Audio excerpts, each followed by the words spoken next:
Sorry for the delay in this video, but here I am today with another figure review, and this is of the girl type version of Ranma Saotome from the series Ranma 1/2. And this is an SH Figuarts figure made by Bandai and Tamashii Nations. And what you're looking at is the bottom of the box where we have the title of the series, Ranma 1/2, as well as some logos in the bottom corner, such as Shop Pro, Tamashii Nations, and the Bandai logo. The overall look of the box does go quite well with the series. There is a lot of red and gold color scheme, especially with some of the design and the bordering, kind of goes nicely with the series.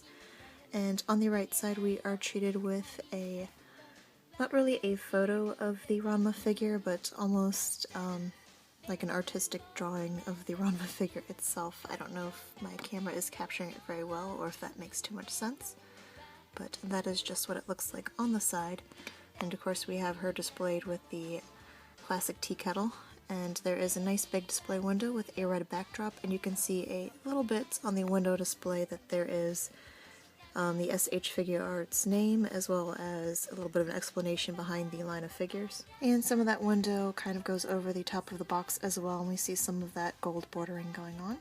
And on the left side of the box we have a nice picture of the Ranma figure in one of the ways that you can display her in, as well as some of that really pretty gold bordering once again, and the SH Figuarts logo. On the right side we see a little bit of that gold kettle that was displayed on the front of the box, as well as a mini picture of the Ranma figure and Ranma 1/2, and Ranma Saotome written on the side of the box, and once again SH Figuarts. The bottom of the box has that red and gold backdrop with once again the title of the series and the figure line and a headshot of the Ranma figure. And finally on the top we have a little bit of that peep window showing, and once again the title of the series and figure, and another picture of the Ranma figure in a bit of a more funny pose. And finally the back of the box. Towards the bottom we have the usual information in Japanese included on figure boxes somewhere.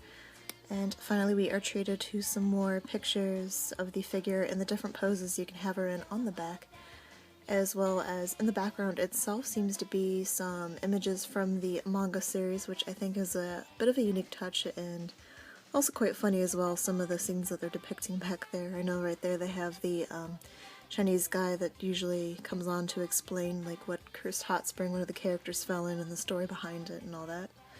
So without further ado, let's take a look at the Ranma figure and what she comes with. So first things first, this sheet was actually well hidden, so I didn't know it came with it at first, but it's definitely a big help. It's in between the backdrop and the back of the box on the inside. But there's a slip of paper that explains all the different parts that she comes with and how to swap them out and do whatever you would like to do.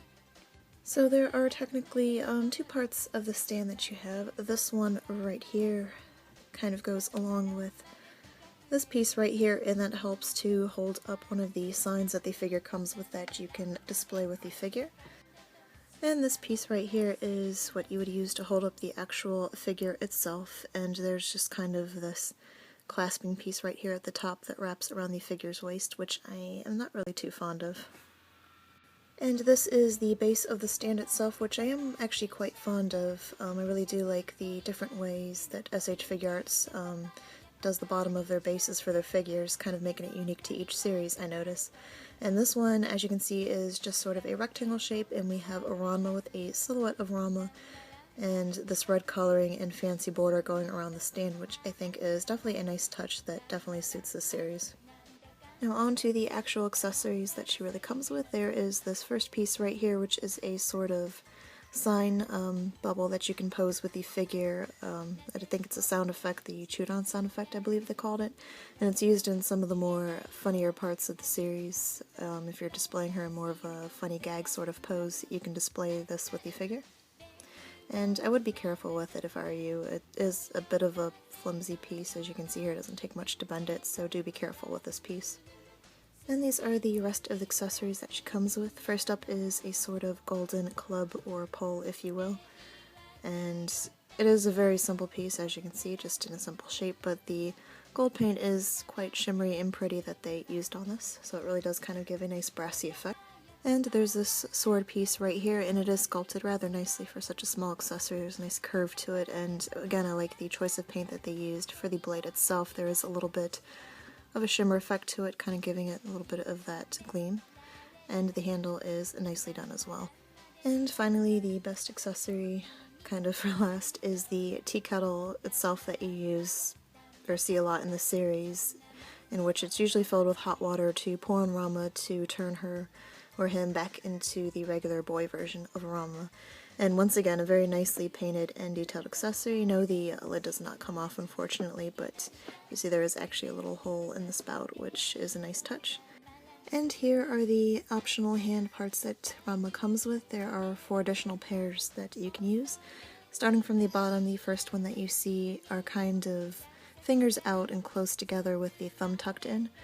And above that is the sort of, I'm not quite sure how to describe this hand pose, but it's used a lot when, in some of the more comedic moments of the show, when a character falls over or is hit or something that effect, and they just kind of pose with their hands that way, so it's more for the funny scenes. And above that are just fingers out, splayed just a little bit, with a little bit of a bend to the fingers, and all the way at the top are the fingers together, kind of wrapped around something, so you would use those hands to hold one of the object accessories that you can pose her with. And finally, for the extra faceplates that Ranma comes with, there are 3 more options. This first one here is kind of a wide open mouth, slight smile with the eyes looking off to the side, and the middle one is more of a sterner, serious expression that you would use maybe for some of the fighting poses. And one of my favorites, all the way at the end, is this sort of extremely surprised, nervous sort of expression that she has going on, and all the faceplates are very cutely painted and very accurately done to the character, I think. And finally, here is a look at the Ranma figure herself, and she is pretty cute. She is in one of the outfits that you see Ranma in a lot in the series, and it is the same type of outfit that his boy-type version wears as well, since when he changes sexes, it's just the body that changes, the clothing remains the same. So we'll take a look at some of the details before we move on to the articulation of the figure. So her pants are quite simple, just a pair of kind of loose-fitting black pants, kind of shaded mostly one color, and you can see that there are different sculpts and folds going on throughout the pants that kind of gives it that real worn-in sort of look. And her shoes are just a simple pair of black flats, nothing much to them. And she's wearing a simple pair of black armbands, and the natural pair of hands that she comes in are just these sort of closed fist hands. And her blouse is simply done as well. This kind of feels like its own separate loose piece, I guess to give the figure more movability. But there are the ties at the top of the blouse, which are nicely sculpted, and this is just what the back looks like. And once again, I really love the job that they did as far as their hair sculpt and face expressions. They're very suiting to the character and the series, so she just comes in this kind of simple smile pose, and her eyes are very nicely drawn, and her hair is nicely sculpted and shaded as well. And she does have her little braided pigtail in the back. So let's take a look at the articulation of this figure. Now right off the bat, I know I don't have many SH Figuarts figures other than the Sailor Moon ones and Cardcaptor Sakura and now this one, but Figma is definitely the more superior company in terms of these well-articulated miniature figures, I think, and it definitely shows. The joints aren't so great looking in this one. So as for what she can do, her feet do have a nice little bit of movement. They can swivel back and forth and move around quite a bit. And of course the knees have a joint as well, and I have to say these are so unattractively done. The joint itself is painted in a shinier finish, so they really do stick out from the matte look of the pants. And it looks almost like she's wearing sort of like protection or knee pads that you'd wear on a bicycle or something. It's not very well done. And of course the upper leg can move quite a bit too, and there is some movement in the upper torso. And she can move, bend down quite a bit as well. So of course there is a little bit of hand and wrist movement, and the elbows move as well, and the arm can move as well and has a pretty good range of movement. And her head can look up and down and around. And what I like as well is the actual little pigtail has a joint, so it can move just a little bit.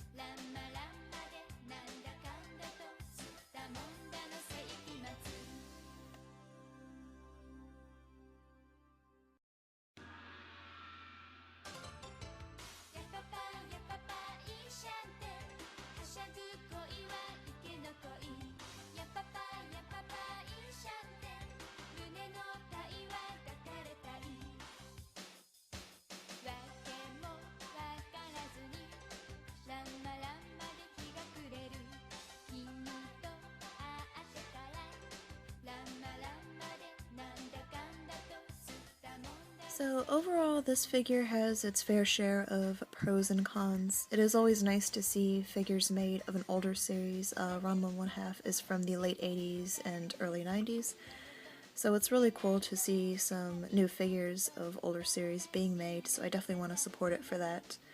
The SH Figuarts line does leave a little bit of something to be desired in terms of its joints, and some of the parts are a little bit finicky as far as the stand, and it does warn in the pamphlet to be careful of paint transfer when holding some of the props, but so far I haven't noticed any problems. And the accessories and the actual sculpt and paint job of the figure and the different parts that it comes with are fairly well done.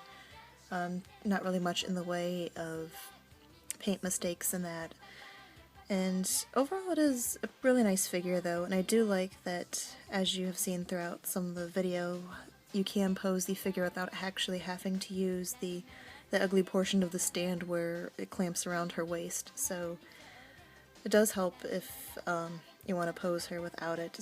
The figure does stand relatively stable on its own, which is always a nice plus. And they did a great job of replicating the likeness of this character. I think it is very true, like it is straight from the series.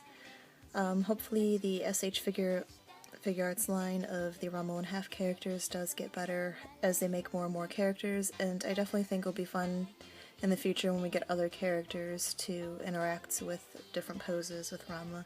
Shampoo is the next one to come out, I believe, this summer, so I definitely will be picking her up, and I do recommend picking this up if you are a fan of the series, simply because I don't think there are many recent figures of the series, so just to show it some love and pick it up, and hopefully we'll see some more figures made along with the series in the future. So that is it for now. Until next time, thanks for watching.